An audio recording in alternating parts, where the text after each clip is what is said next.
Hi there, and welcome back to my channel. We are still on the series on social, emotional, and mental development in relation to children, and we have been talking about the different stages, developmental stages. If you have not watched the previous episodes, I would encourage you to do so you can get the flow and the connection. But today we are moving on to a different stage, which is a major crossroad when it comes to children, and that is the tween years.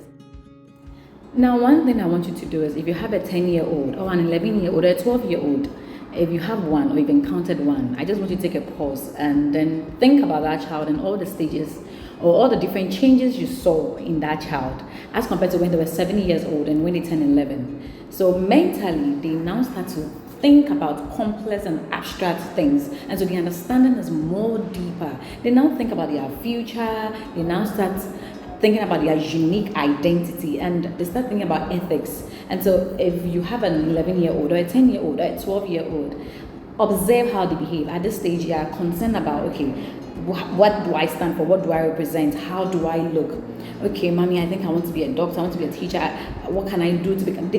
Now they start to think more abstract, everything they are thinking about is more concrete, is more abstract. You don't just think about, mommy, why is the sun red or yellow, or why is the moon blue or white? They now start to think deeply, and so it's very important to pay attention to this stage because it's a major crossroad.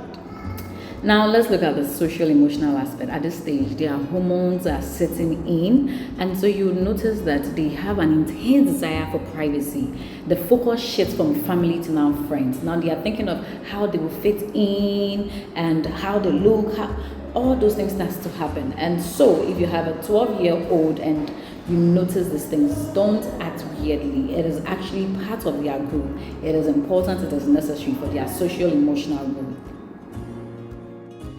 Now, before we move on to the support, how to support these children as a parent, a teacher, a caregiver, it's important to also note that they have a lot of mood swings. And so one moment she's happy or she's angry, she takes offense to very little things. He's all over the place. It's okay. So as a parent, as a caregiver, as a teacher, how do you support them? Now you have to pivot your parenting style. You have to stop being a manager and become a consultant. You need to be that parent or that teacher that they can easily approach, that they can easily come to you with any issue at all. You have to have a judgment-free zone where anytime they approach you with something, maybe, mommy, and this boy said he likes me, or this boy, you need to know how to handle those things. And you have to give them some independence, but supervised. And so supervised independence.